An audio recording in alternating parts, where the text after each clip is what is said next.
회교 국가의 최고 권력자는 칼리프입니다.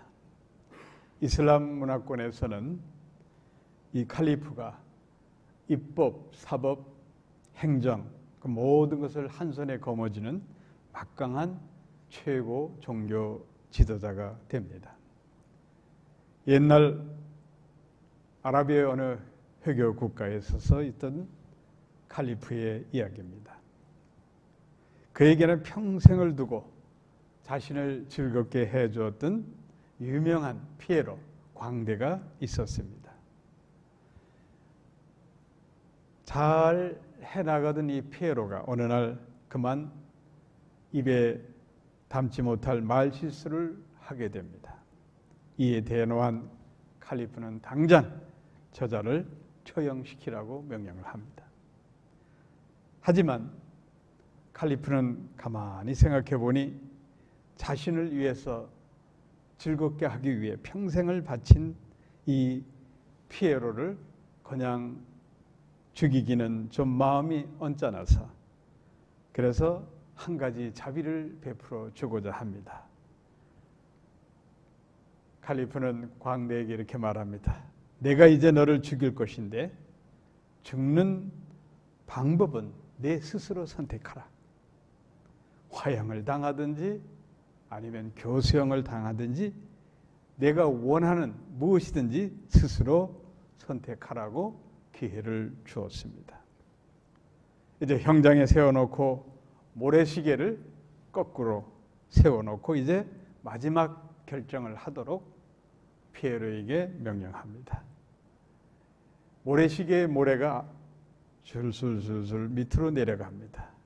이제 가만 모래가 끝날 쯤 됐을 때 이때 광대가 결정을 해야 될 절명 시간이 왔습니다. 그때 칼리프는 자 이제 선택하거라 했을 때 두려움에 떨 줄 알던 이 피에로가 빙글빙글 웃으면서 예, 저는 늙어서 죽는 길을 택하겠습니다. 죽는 것이야 마찬가지가 아니겠습니까? 이렇게 아주 당돌하게 대답을 했던 겁니다. 이 칼리프는 죽는 방법을 너 스스로 선택하라고 했으니 저는 늙어서 죽겠습니다.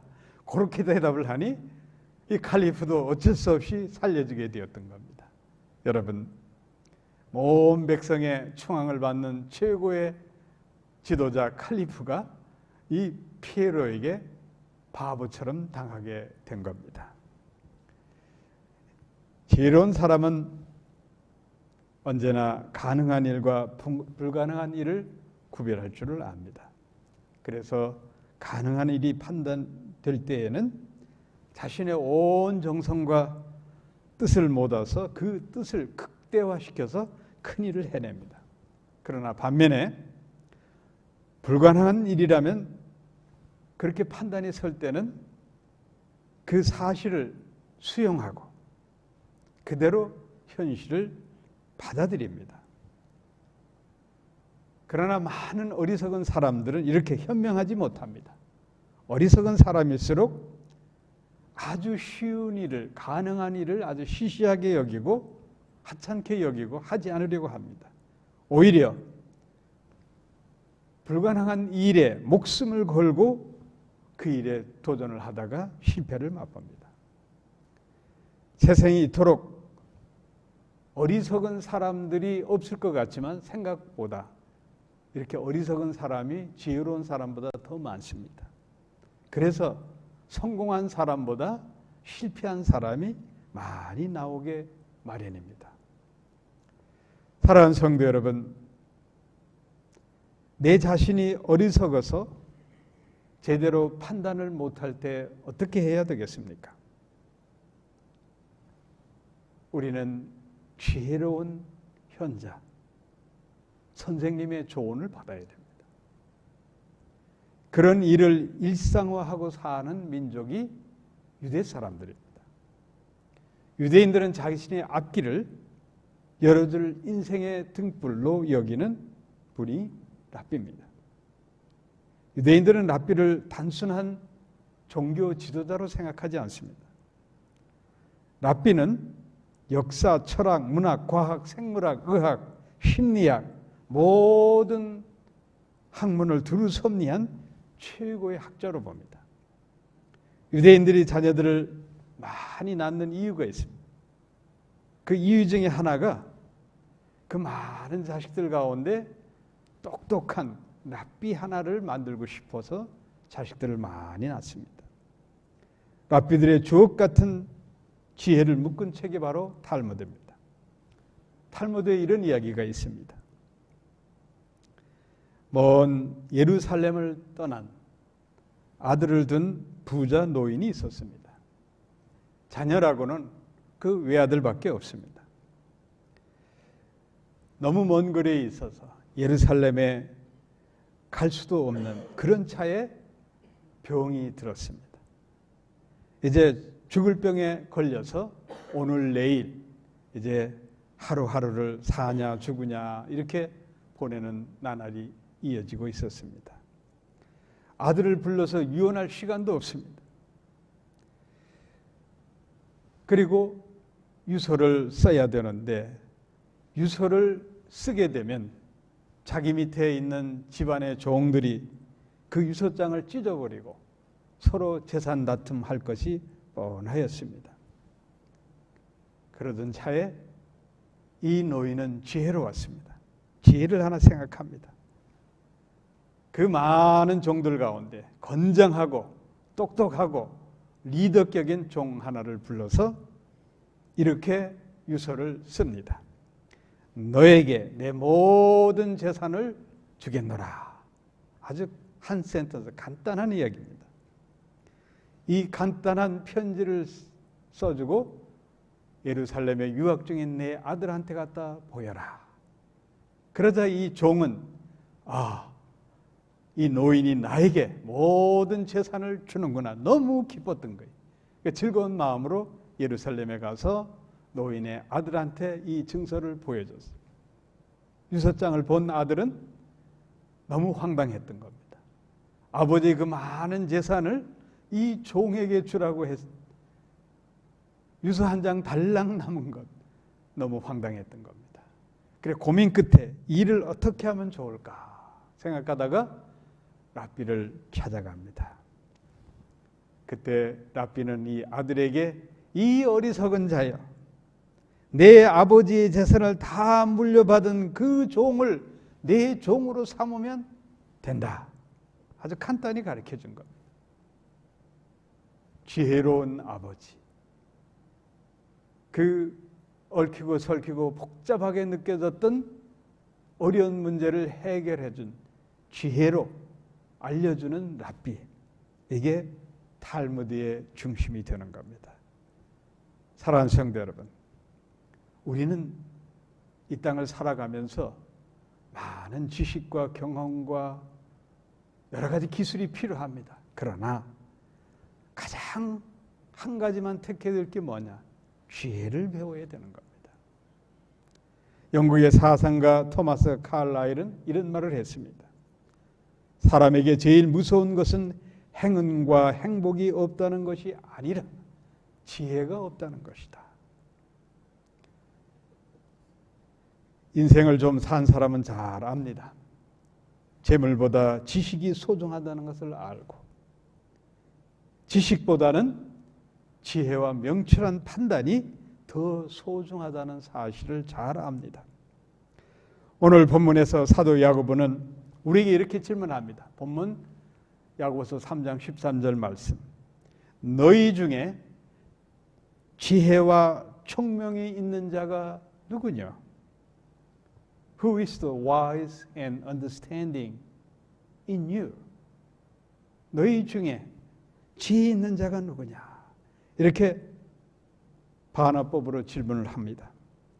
본문에 나오는 이 지혜는 헬라 원어 성경에 소포스란 단어를 쓰는데 이 뜻은 영어로 번역하면 wise, experienced, skilled 그런 의미를 다 포함한 말입니다.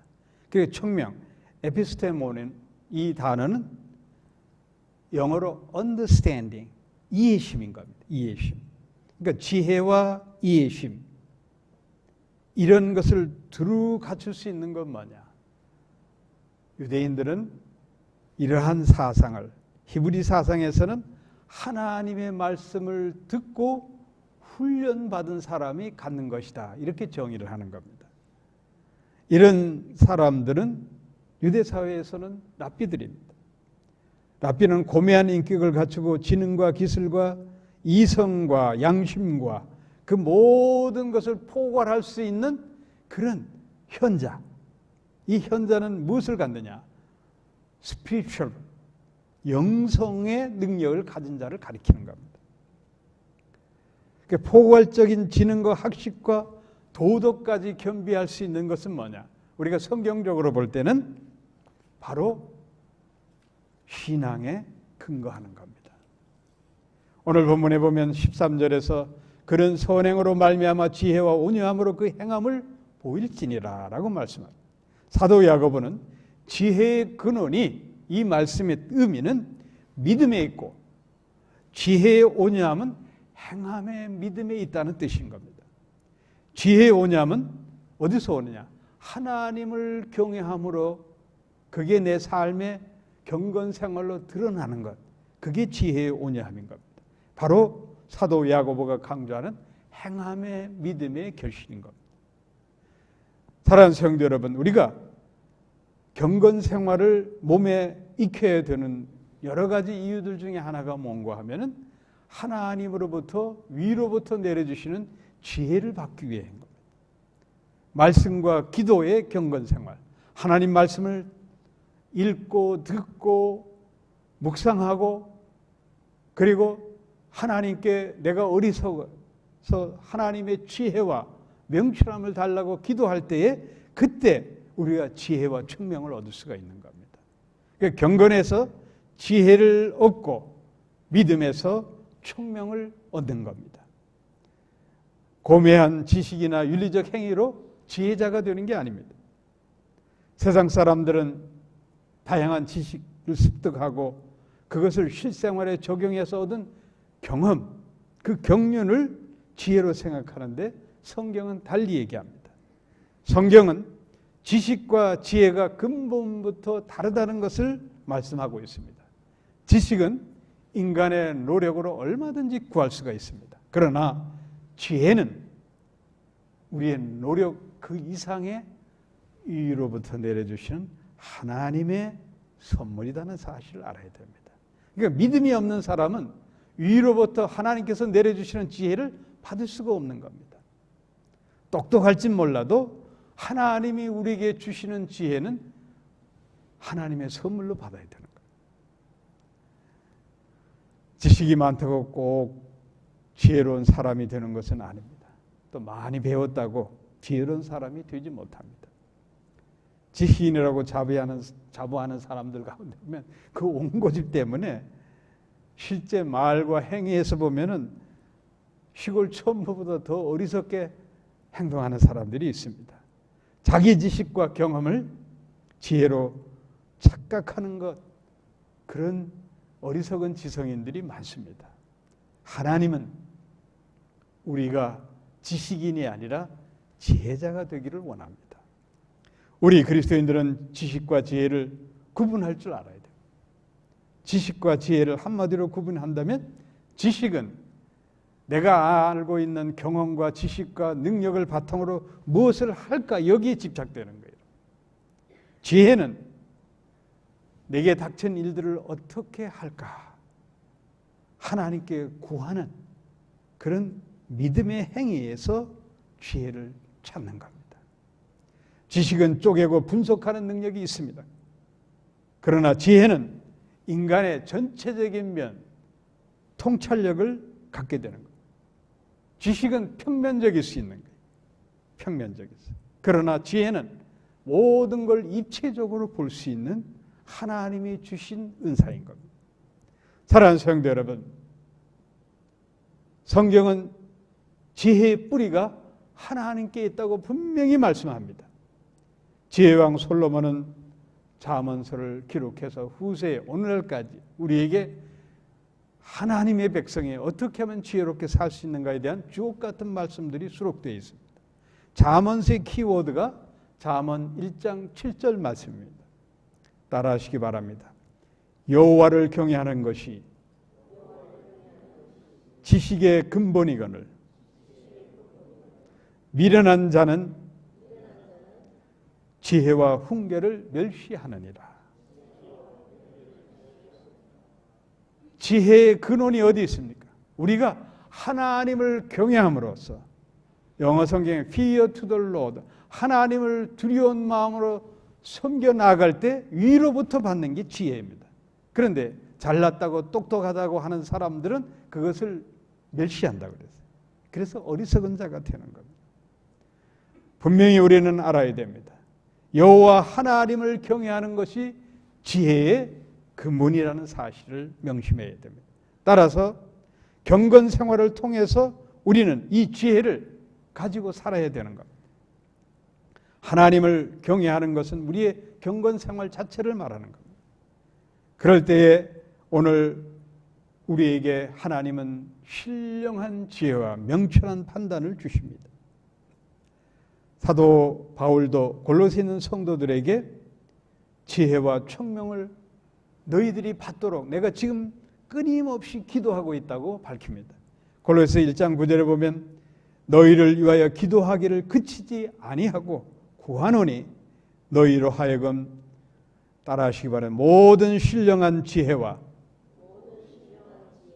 총명의 하나님의 뜻을 아는 것으로 채우게 하라. 하나님의 지혜와 총명을 깨달아 아는 것이 너희들에게 있기를 원하노라. 그것은 뭐예요? 하나님께 기도하는 거예요, 여러분. 골로새 있는 성도들이 어리석지 않고 핍박받는 초대교회 성도들이 어리석지 않고 지혜롭게 살기 위해서 그 지혜를 하나님이 너희들에게 내려주시기를 원하노라. 이렇게 끊임없이 기도한다는 말씀인 겁니다. 신령한 지혜는 위로부터 하나님께서 내려주시는 지혜입니다. 자, 오늘 본문 야고보서 3장 17절 말씀을 다시 한번 보시기 바랍니다. 오직 위로부터 난 지혜는 첫째는 성결하고 다음에 화평하고 관용하고 양순하며 긍휼과 선한 열매가 가득하고 편벽과 거짓이 없다라고 말씀합니다. 위로부터 나는 지혜는 첫 번째가 성결입니다. 이 말씀을 우리는 중요시 여겨야 됩니다.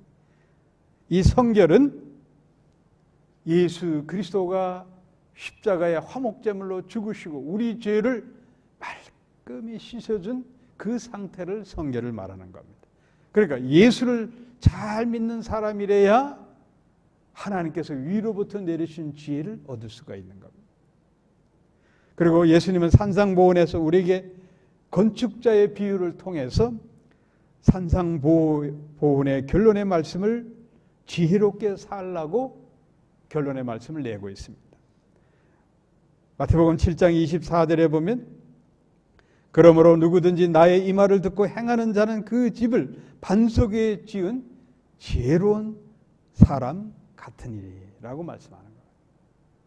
내가 너희들에게 알려준 이 말씀을 주옥 같은 산상보훈의 말씀을 듣고 깨닫고 그리고 준행하는 사람이 지혜로운 자가 된다는 겁니다. 예수 잘 믿는 사람이 지혜로운 사람이 되는 겁니다. 예수님 우리의 길과 진리와 생명이 되신 분이지만 뿐만 아니라 이 악하고 험한 세상을 살아가는 지혜의 근원이 되십니다. 예수 잘 믿어야 우리가 지혜롭게 살 수가 있는 겁니다. 사도 야고보는 우리가 지혜와 총명을 얻기 위해서 또한 성령의 인도하심을 받으라고 말씀합니다. 오늘 본문에 나온 말씀대로 화평과 가정과 양순과 긍휼과 선한 열매 이 모든 거짓이 없는 이 모든 것은 갈라디아서 5장 22절에 23절에 나오는 성령의 9가지 열매와 연결되는 말씀이에요. 지혜로운 사람은 이렇게 성령의 9가지 열매가 삶 속에 드러나게 되는 겁니다. 성령의 인도하심을 받기 때문에 지혜로울 수밖에 없는 거예요. 예수 잘 믿고 성령 충만함 받는 사람이 지혜로운 사람이 되는 겁니다. 믿습니까? 그러기 위해서는 우리가 경건 생활을 열심히 해야 되는 거예요. 말씀과 기도로 경건 생활이 충실해져야, 그래야 사기꾼한테 사기 안 당하고 이 악한 세상에서 악한 쪽에 발을 딛지 않게 되고 미련한 자가 되지 않는 거예요. 경건 생활을 떠나면 우리 예수 믿는 사람들은 세상 사람들에게 시험 당하기 딱 좋은 내과에 놓은 어린아이처럼 휙 장마가 나면 쓸려가서 그런 위치에 있다는 걸 여러분 알아야 돼요. 우리가 지혜롭게 되는 것은 내 지식에 어떤 연구나 노력으로 되는 게 아니라 경건 생활을 잘 함으로써 위로부터 내려주시는 하나님의 선물을 받는 게 지혜인 겁니다. 이걸 갖고 우리는 살아야 돼요. 믿습니까? 지혜로운 사람이 되려면 하나님의 성품을 닮아가야 됩니다. 제 아무리 훌륭한 부모와 스승을 만나도 마음가짐이 나쁜 사람은 그런 아이는 악동이 될 수밖에 없습니다. 그런데 우리 마음이라는 게 내 마음대로 되지 않습니다. 그래서 우리는 예수님께 모든 걸 고백할 수밖에 없어요. 우리가 알잖아요. 때로는 내 마음 나도 모르고 내 마음 셀프 컨트롤이 되지 않잖아요. 성령의 9가지 열매 중에서 절제, 이 셀프 컨트롤이 이루어져야 앞에 있는 8가지 열매도 다 맺혀지는 거예요. 이렇게 내 마음을 주장하고 내 마음을 다스릴 수 있는 것, 내 능력으로 되는 게 아니에요, 여러분.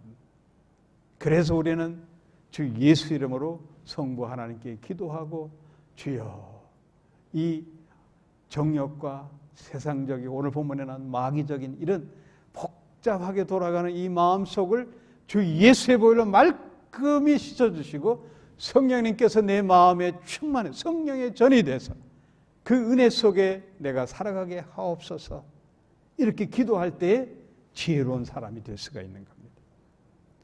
사도 바울은 고린도서 14장 20절에서 우리에게 분명히 말씀합니다. 형제들아, 지혜는 아이가 되지 말고 악에는 어린아이가 되라. 그 다음 말씀 따라 하시기 바랍니다. 지혜에 장성한 사람이 되라. 여러분, 지혜는 어린아이 베비가 돼서는 안 되고 지혜는 매추어한 사람이 되어야 되는 거예요. 여러분. 지혜하면 어떤 사람이에요, 여러분? 좀 수염도 있고 나이 지긋하고 이런 세상에 많은 것을 세상 현자들도 그런 사람에게 기대를 하잖아요. 그러니까 어린아이와 같은 그런 신앙 상태에 있는 게 뭐냐? 베이비 크리스천, 그런 베이비 크리스천 상태에 있는 믿음 가지고는 지혜롭게 살 수가 없는 거예요. 그러니까 말씀과 기도로 경건 생활이 몸에 배에서 그 삶 속에서 하나님과의 관계 속에서 몸부림치면서 하나님께 구하고 또 모든 도전과 악한 마귀 시험에서 기도로 승리하면서 그런 가운데서 성숙되어져 매추한 장성한 그리스도인이 돼서 우리는 지혜를 누리고 그 지혜로 살아가야 되는 겁니다. 사도 야고보는 본문에서 이 세상에는 크게 2가지 지혜밖에 없다고 말씀합니다. 첫째는 하늘에서 내려주는 지혜, 하늘 위에서 내려오는 하나님의 지혜. 또 다른 하나는 땅의 지혜입니다. 땅의 지혜는 뭐냐? 오늘 본문에 나온 대로 인간의 꾀인 겁니다. 세상적이고 마귀적이고 정욕적인 것들, 이런 것들은 꾀인데 세상 사람들은 이 꾀로 살려고 하는 겁니다. 이 세상에는 그래서 2 종류 사람밖에 없어요. 꾀로 사는 사람, 지혜로 사는 사람, 2 종류로 나눌 수가 있는 겁니다. 우리 그리스도인들은 지혜로 사는 사람이 되어야 됩니다. 우리의 모든 행동 거짓 속에 하나님의 지혜가 드러나야 되는 거예요. 그것을 오늘 사도 야고보는 지혜의 온유함이라고 표현합니다. 다른 말로 하면 그리스도의 덕으로 드러나야 되는 거예요. 잔꾀로 사는 사람과 지혜로 사는 사람, 긴 인생의 여정을 보면 그 결과가 나타납니다. 아주 약삭빠르게 꾀로 사는 사람들은 금방 뭔가 이루어지고 성공하는 것 같아도 긴 인생의 여정을 가면은 손해보는 게 더 많은 거예요, 여러분. 그걸 알아야 돼요, 여러분. 똑똑하다고 자부하는 사람들 세월 많이 흐르고 보면은 그 똑똑이 결국은 자기 인생을 망쳐버리는 경우가 상당히 많습니다. 얕은 깨부려서 작은 이득을 취하는 사람 몰라요. 저는 그런 사람 큰 부자 본 거 별로 없습니다. 또 혹한 그 재물을 얻었다 하더라도 그 재물이 자식한테까지 유산으로 넘어가지도 않아요, 여러분. 홀라당 다 날아갑니다. 자칭 똑똑하다고 그리고 나는 남보다 머리가 IQ가 뛰어나다고 하는 사람 치고 글쎄 똑똑한 일 하는 사람 별로 보지 못했어요. 리더스 다이저스티에 통계를 낸 그러한 보도가 있었습니다. 인류의 역사에 공헌을 한 발명가, 석학 이런 사람들의 대부분 평균 IQ가 90에서 110 사이였다는 겁니다. 뭐 100 IQ 120, 130, 140 그렇게 뛰어난 사람들이 이 인류에 공헌한 것 많이 있는 것 같지만 그렇지 않다는 거예요. 여러분. IQ 90 이상이면은 위대한 일을 다 할 수가 있는 거예요. 여러분. 지능의 힘보다는 그 일에 성실함으로 지혜로 갖고 산 사람들이 인류에 공헌하는 일을 남기게 되는 겁니다. 여러분